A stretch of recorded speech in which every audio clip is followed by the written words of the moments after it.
안녕하세요, 구독자 여러분. 구독과 좋아요는 채널 운영에 큰 힘이 됩니다. 안녕하세요. 저는 서울의 한 대학병원에서 간호사로 근무 중인 33살 여성입니다. 현재는 출산한 지 얼마 되지 않아 휴직 중에 있고요.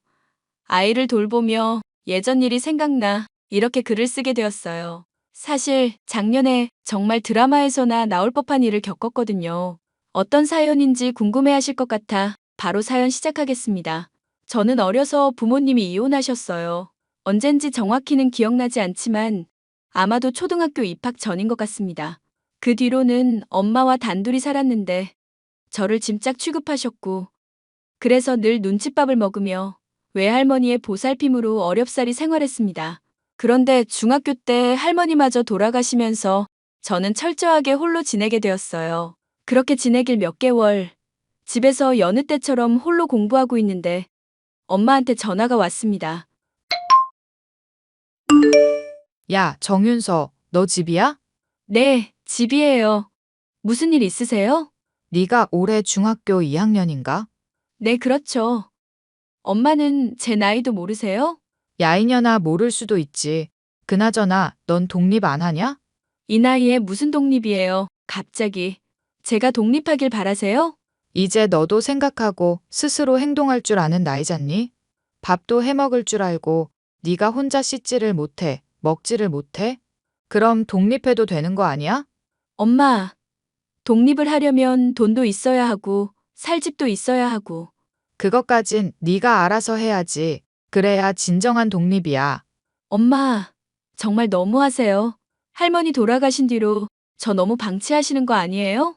제가 말을 안 해서 그렇지.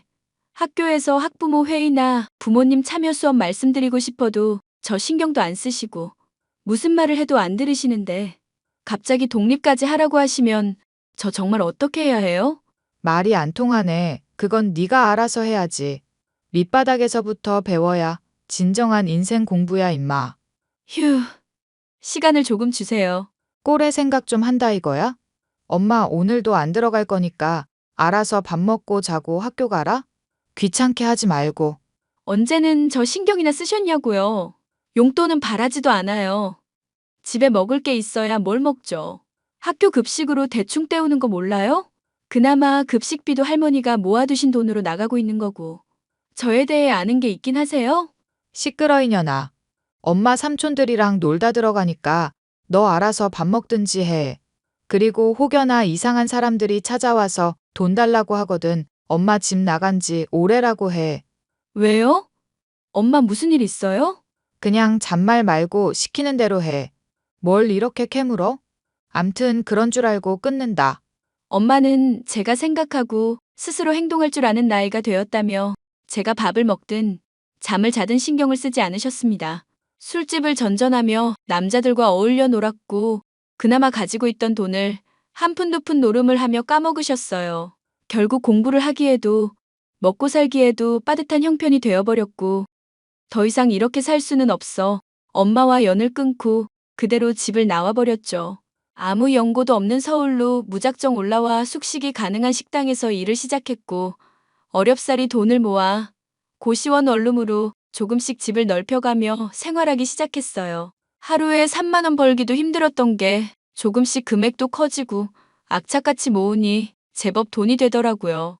학업의 뜻이 있었지만 상황 때문에 여의치 않았고 더 늦기 전에 공부라는 걸 해보고 싶어 검정고시를 봤습니다. 그동안 모아둔 돈으로 큰 마음 먹고 학원도 끊고 인터넷 강의도 듣고 잠자는 시간 아껴가며 공부에 전념했어요. 그래서 간호대학에 입학해 전액 장학금을 받았고 운 좋게 졸업하는 것과 동시에 간호사 시험에도 합격해 새로운 인생을 살게 되었죠.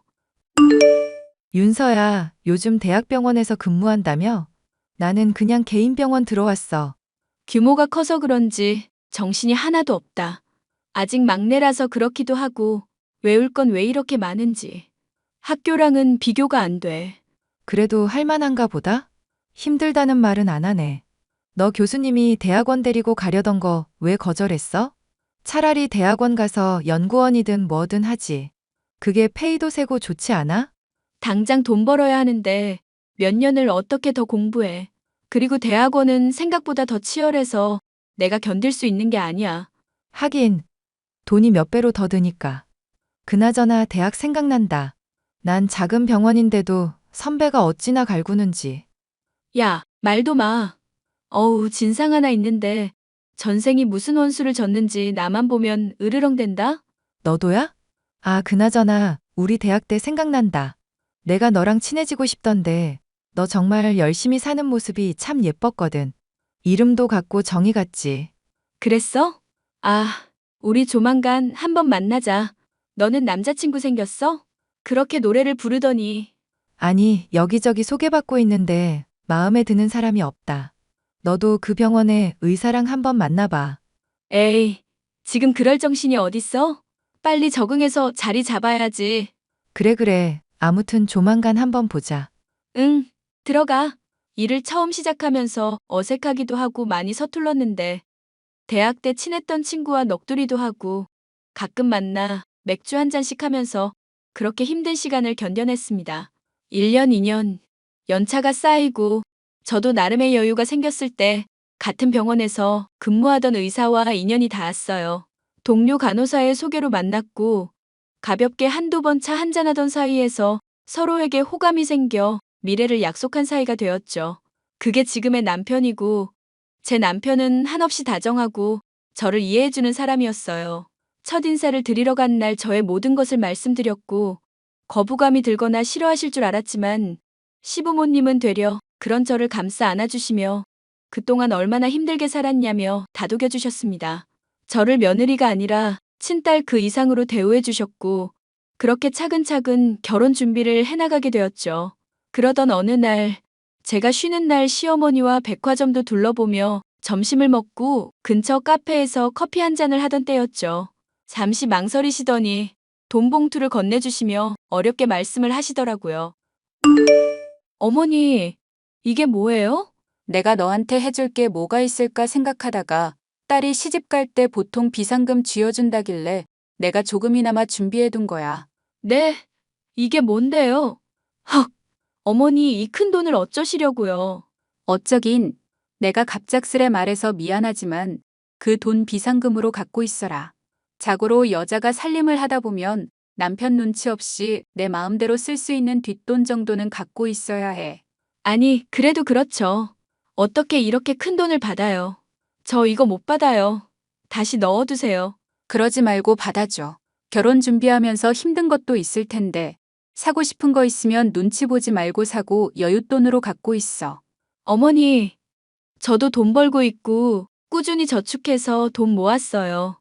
그러니 이런 거 필요 없어요. 부담스럽게 왜 이러세요? 부담스러워하라고 주는 돈 아니다.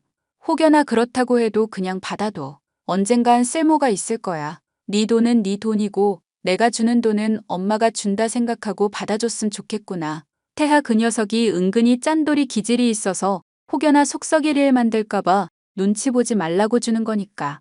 어머니, 제가 어떻게 보답을 드려야 할지. 이렇게 큰 돈을 저한테 덥석 주시다니요. 보답은 너희가 결혼해서 잘 사는 게 보답이야. 내 딸이다 생각하고 아껴줄 테니까 하고 싶은 거 하면서 잘 살아. 그게 보답하는 거야. 알겠지? 정말 감사합니다. 제가 효도하면서 살게요. 시어머니는 제게 친엄마나 다름없었습니다. 혼자 사는 자취방에 반찬도 가져다 주시고 제가 아프기라도 하면 약 사서 집에 찾아오시기까지 하는걸요. 직업이 무색할 만큼 정말 아기처럼 소중히 대해주시는데 이런 따뜻한 분이 시어머니가 된다니 가슴이 벅차올랐습니다. 며느리는 절대 딸이 될 수 없고 고부지간은 가까워질 수 없다는 말이 있잖아요. 솔직히 저는 저희 시어머니 보면 그런 생각이 싹 사라지더라고요. 결혼하고 달라질 거라는 주변의 의견도 많았지만 시어머니는 한결같은 분이셨습니다.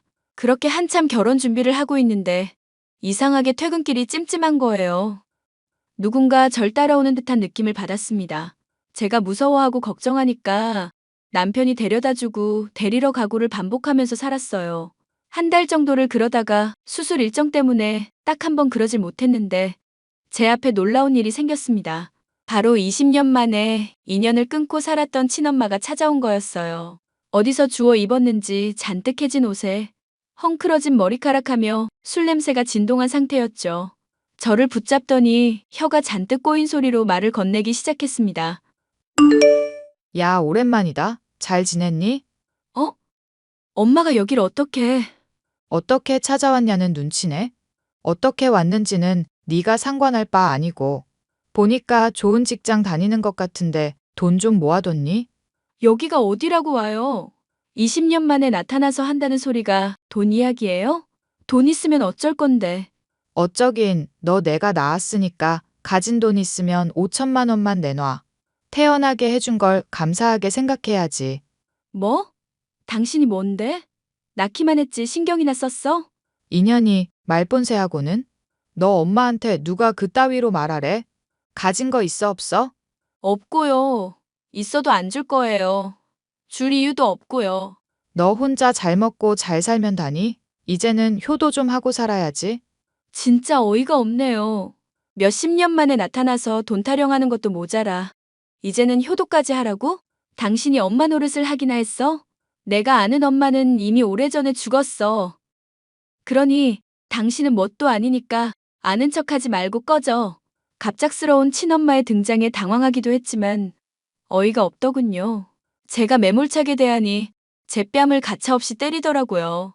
태어나서 처음으로 맞아본 뺨에 정말 얼떨떨했습니다. 더 이상 상대할 가치가 없어서 아무 말 하지 않고 그대로 뒤돌아서 집으로 들어오는데 뒤통수가 엄청 따가웠어요. 고래고래 소리 지르며 딸년이 엄마 버린다고 온갖 생쇼를 하더라고요. 지나가는 사람들이 보든지 말든지 저는 제 집으로 들어와 버렸습니다.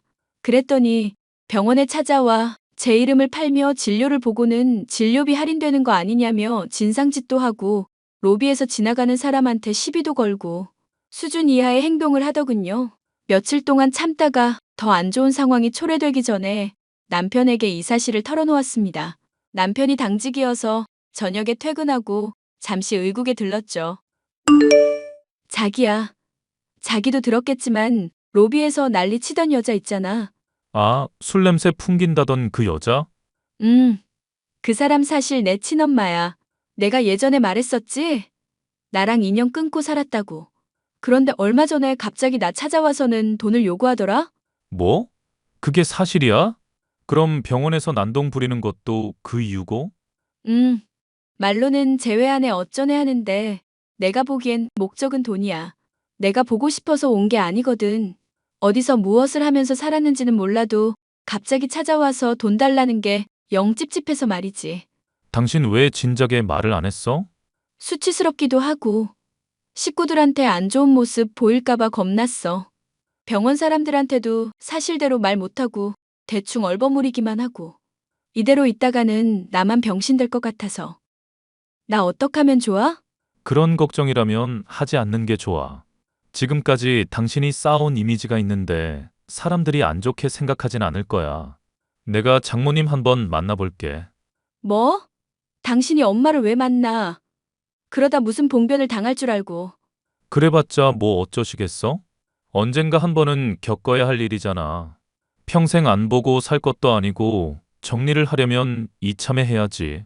내가 만나볼 테니까 너무 걱정하지 마. 혹시나 어머님, 아버님 귀에 들어갈까봐 난 그게 더 걱정이야. 내가 소문 안 돌게 잘 정리할게. 그러니까 안심하고 있어. 그렇게 며칠 뒤 남편이 친엄마를 만나고 난 뒤 할 말이 있다며 시어머니와 저를 불렀습니다. 무슨 이야기를 했는지는 모르겠지만 좋은 이야기를 들은 건 아닌 것 같았어요. 심각한 표정으로 이야기하는데 들을수록 민망하고 짜증이 났습니다. 친엄마는 여전히 술과 노름에 빠져 살고 있었고 재혼까지 했었더군요. 물려받은 재산 다 탕진하고 돈 필요해서 저를 찾아온 거였습니다.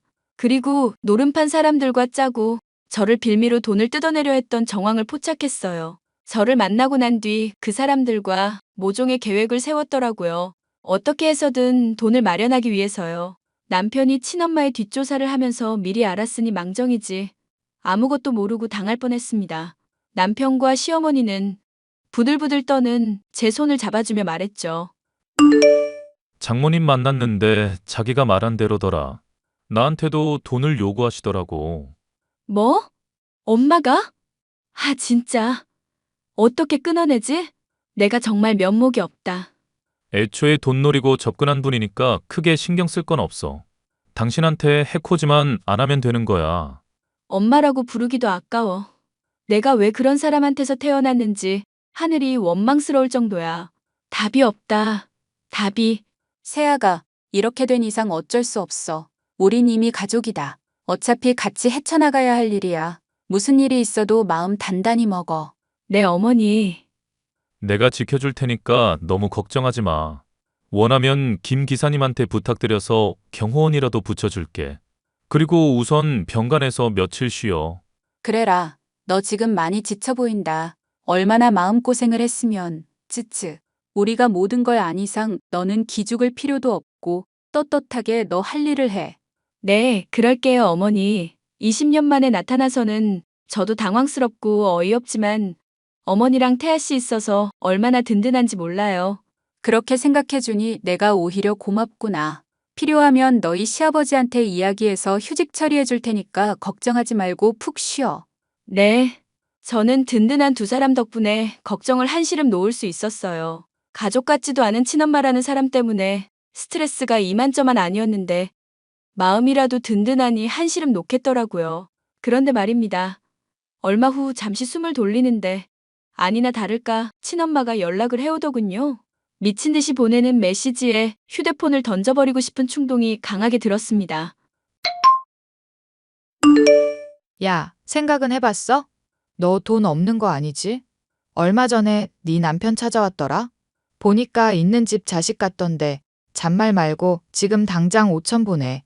내가 왜 돈을 보내야 하는데요? 아직도 정신 못 차리셨죠? 계속 이러시면 경찰에 신고할게요. 신고? 까짓것 해봐. 내가 협박을 했니? 뭘 했니? 낳아준 값 받겠다는데 내 권리 찾지도 못해? 권리요? 웃기는 소리 하네. 한번 해볼 테면 해보세요. 너 내가 하라는 대로 안 하면 정말 큰 코 다치는 수가 있다? 내가 어두운 사람들을 좀 알거든. 태어나게 해준 게 어딘데 은혜도 모르는 뻔뻔한 년아. 답답하네요. 벽에다 이야기하는 것도 아니고 이쯤 됐으면 알아들으세요. 더 이상 연락하지 마시고요. 뭐? 네가 이렇게 잘 살 수 있던 것도 다 내 덕인 거 몰라? 니그 반반한 얼굴로 있는 집 자식 꼬셔서 결혼하는 것도 다 내 덕이라고. 20년 동안 뭐 하고 사는지도 몰랐는데 미안하다는 말 한마디라도 했으면 내가 이러지도 않아요. 어디서 뻔뻔하게 엄마 타령을 해요? 아, 미안하다 미안해. 이제 됐지? 그러니까 5천만 원 보내라. 필요 없거든요. 연락 차단하겠습니다. 이래서 딸년 키워봤자 소용없다니깐. 결혼하더니 출가회인이라 이거냐? 키워준 은혜를 알면 엄마한테 집 한 채는 해줘야지. 이 싹수 노란 년. 한 번만 더 이런 식으로 연락하면 진짜 싹수 노란 게 뭔지 똑똑히 보여줄게요. 뭐? 인연이? 진작에 나타나서 미안하다 한마디만 했어도 엄마 취급을 해줬을 거예요. 더 이상 할 말 없으니까 꺼져요. 매섭게 쏴붙이니 이상하다 싶을 정도로 며칠 동안 연락 없이 잠잠하더라고요. 2주 정도의 시간이 흐르고 제가 병가를 내고 집에서 쉬고 있었습니다. 장을 보러 외출을 하고 왔는데 글쎄 집이 난장판이 되어 있는 겁니다. 누군가 침입한 흔적도 있었고요. 놀란 마음을 가다듬고 집 밖으로 나가 경찰에 신고하려는데 머리에 큰 충격을 받고 그대로 정신을 잃고 말았죠. 얼마의 시간이 흘렀는지도 모르는 시점에 눈을 떠보니 웬 창고에 묶여 있더라고요. 인기척이 나자 친엄마와 남자 몇 명이 제가 있는 곳으로 들어왔습니다. 비몽사몽인 저에게 말을 건네더군요. 이제야 정신이 좀 드니? 여기가 어디예요? 지금 이게 뭐 하는 짓이냐고요. 보면 모르니? 창고잖아. 그러게 내 말 좀 듣지 그랬어. 너 결혼할 남자 아주 대단한 집안이던데? 병원장 아들이라니 역시 내가 딸 하나는 잘 낳았어. 그 사람한테 손 하나 까딱하면 내가 당신 죽여버릴 거야. 죽일 수는 있고 두 손 두 발 다 묶였는데 네가 무슨 수로 나를 죽인다 그래? 이거 당장 안 풀어? 당신 이거 엄연히 범죄야. 납치에 감금해. 엄마가 자식 훈육 좀 한다는데 뭐가 범죄야? 말 조심해. 진짜 당신은 미쳐도 한참 미쳤어. 적어도 날 딸이라고 생각하면 이런 행동을 하는 건 아니지. 뭐가 어때서? 네 남편한테 연락해놨으니까 곧 올 거야. 뭐? 네 몸값이 꽤나 비싸. 내가 현금으로 2억 가져오라 했거든. 곧 온다고 했으니까 기다려보지 뭐. 너 까딱하다가는 죽어. 그러니까 엄마 말 잘 듣자, 우리 딸. 두어 시간쯤 흘렀을까요? 밖에서 소란스러운 소리가 들리길래 문틈 사이로 보니 남편과 경찰이 들이닥쳤습니다. 사실 이런 상황이 있을 거라고 예상하고 목걸이에 위치 추적 장치를 달아놨거든요. 남편은 진작에 제 위치를 알고 있었을 테고 때맞춰 친엄마가 연락을 하니 이때다 싶어 들이닥친 겁니다. 경찰들이 많은 쪽수로 들이미니 이러지도 저러지도 못하고 금방 잡혀버리더라고요. 경찰에게 붙잡혀 끌려가는 와중에도 친엄마는 당당하게 소리쳤습니다. 결국 친엄마는 폭행 및 감금죄, 주거침입죄, 협박죄, 사기죄, 상해죄 등 온갖 죄목으로 재판받게 되었어요. 이미 노름판을 전전하며 지명수배를 당한 탓에 합의고 뭐고 바로 재판에 넘겨졌죠. 재판장에서 친엄마는 자신의 억울함을 호소하며 난리를 쳤습니다. 그러고는 이게 다 저 때문이라며 저를 향해 비난 섞인 말을 해댔죠. 내가 왜 이렇게 살았는데 내가 무슨 죄가 있다고.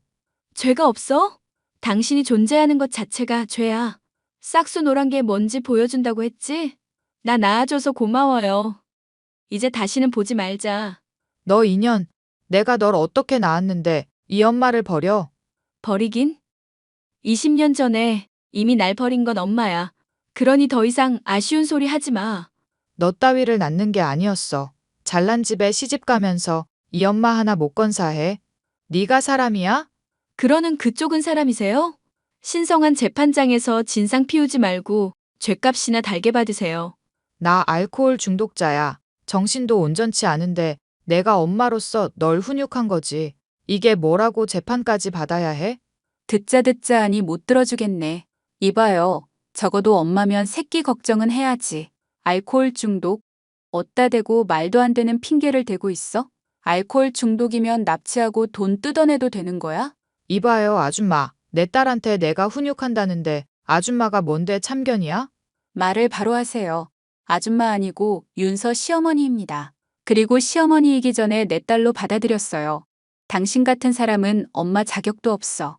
더 이상 자식 힘들게 하지 말고 지은 죗값 달게 받을 생각이나 해요. 더 할 말 없습니다. 소란 피워서 죄송하고요. 엄마라고 부르는 것도 이제 마지막이네요. 그럼 부디 잘 사세요. 야, 야, 이 미친년이? 낳아준 은혜도 모르는 년아. 야, 친엄마는 자신이 심신미약자라고 주장하면서 어떻게든 감형받으려고 애썼는데 제가 가지고 있던 모든 증거를 제출하니 빼도 박도 못하고 실형을 면치 못하게 되었습니다. 친엄마는 중형인 10년을 선고받고 구치소에 수감되었어요. 그리고 교도소에 수감되면서 알코올 중독 치료도 병행하게 되었습니다. 친엄마가 나중에라도 찾아오지 못하게 주소지 열람 제한, 접근 금지, 통신 제한 신청을 걸어버렸어요.